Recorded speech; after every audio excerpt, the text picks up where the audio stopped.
Dr. DeepakRanade, neurosurgeon. He is going to speak on fidelity of the senses in relieving the ultimate truth. Is connected? I'll tell you when to start. Good afternoon to all the very special delegates at this very august assembly of spiritual seekers.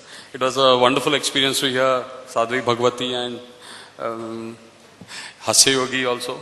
And it's a great honor to share the dais with one of my very esteemed teachers and guide, Dr. Bhatkar, who is one of the most eminent computer scientists of the country. Whilst I have been attending this conference for the past 2 days, I was just thinking about this, that we are all the time talking about spirituality in a very intangible perspective. That is something which I have all along been fascinated by, trying to understand what is consciousness, what is the brain, how exactly does it work. And that is one of the reasons why I wanted to take up neurosurgery.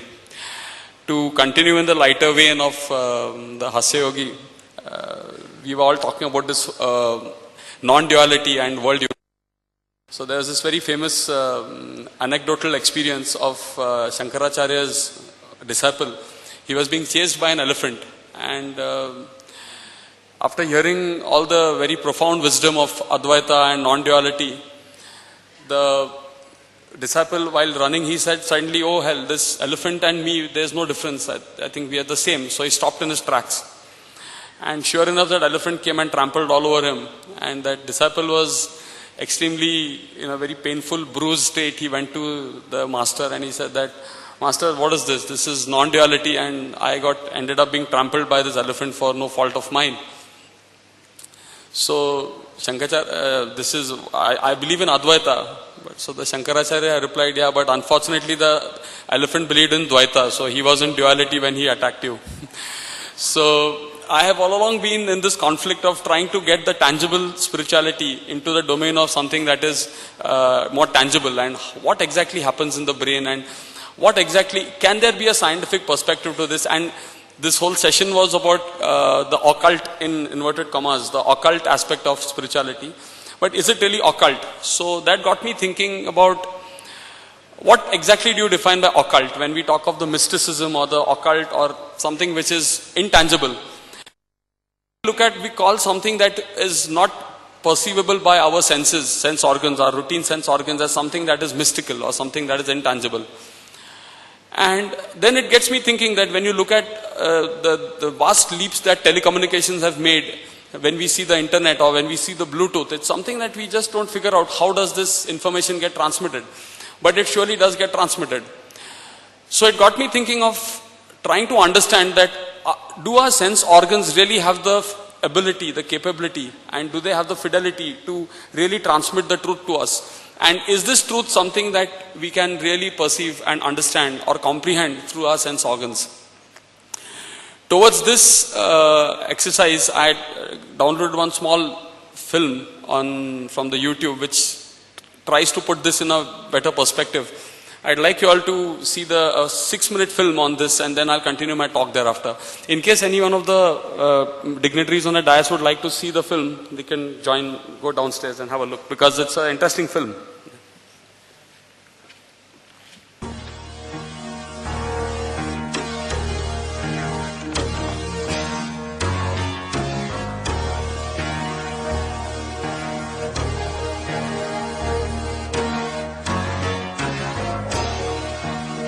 All the information that we have about the external world is conveyed to us by our 5 senses.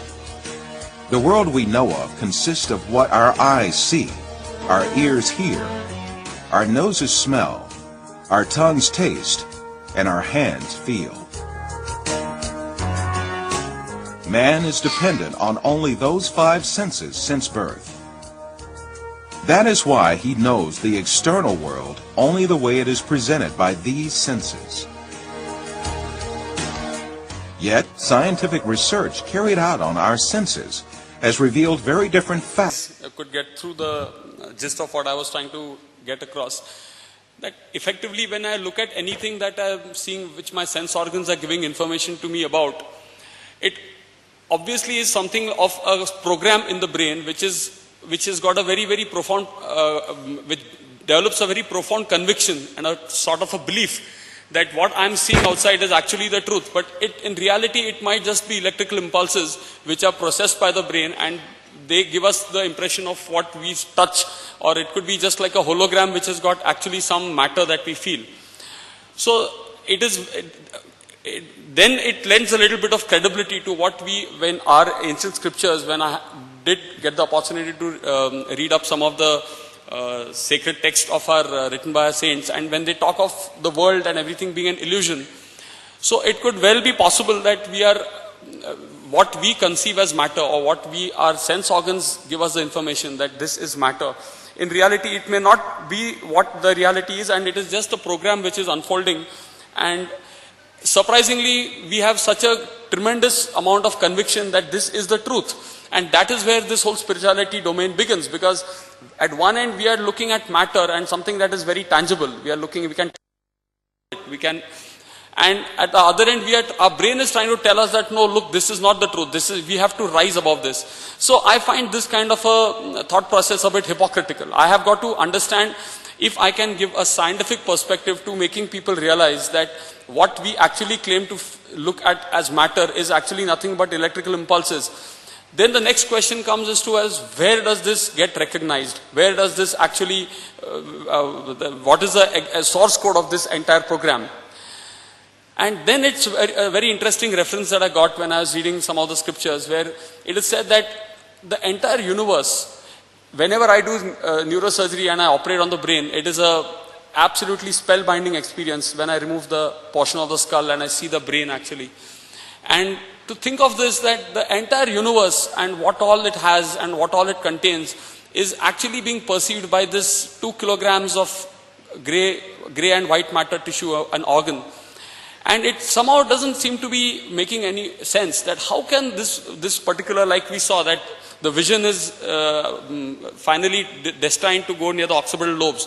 So every particular input of sensory data that we get is actually destined to go to a particular spot in the brain. And that is how we are perceiving the world as we see it around us. Another to my note, when I was reading about, there's a new branch of new technology that is coming up, which is actually showing up, which is called as a PET scan, which actually shows which part of the brain is functioning when a particular activity is being done. So using this technology, they found out that near the superior parietal lobule, that is somewhere near the vertex of your head, there is a center. And the center, the function of that center is to exactly help me define where I, in inverted commas, I end and the universe outside, what is outside of me begins. So that particular area is very, very important in helping me delineate my own self vis-a-vis the universe. And it was found out that when people went into deep meditative states, or when they went into states of feeling one with the universe, they found out that that particular area in the brain, which is the superior parietal lobule, actually was suppressed. And which means that that sense of discreteness that is there, which that function is of that superior parietal lobule, once that is inhibited, it automatically results in a feeling of oneness with the whole universe. So I do feel that in the progressive coming years, as science and technology makes leaps and bounds and advances, it is extremely important to probably help us understand, because if I am told something constantly about something that is intangible, something that is so much in the domain of experience. In fact, with the advent of quantum physics because the Large Hadron Collider being in the news, quantum physics has revolutionized our understanding of the physical world. And it is filled with paradoxes. It is filled with absolutely seemingly unimaginable situations. It is inconceivable. So I have now realized one thing, that probably the intangibility that is thrown open by quantum physics is actually no different from the intangibility that we talk of when we meet in such august assemblies and talk about consciousness and love and peace, and these are intangibles, but at some point these two lines are going to intersect. And so coming back to this whole topic which we began with about the fidelity of our senses, I do feel that the existing senses, the sense organs that we possess are grossly incompetent to be able to perceive or to experience that state.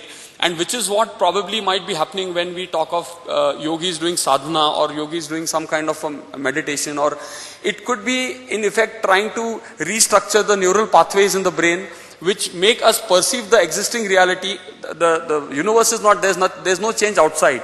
The change is within, and that is what Bhagavati also mentioned, that probably the change ought to come from within, and most of the speakers said that. And it does seem to me that the change ought to happen from within us. It ought to change our own perception.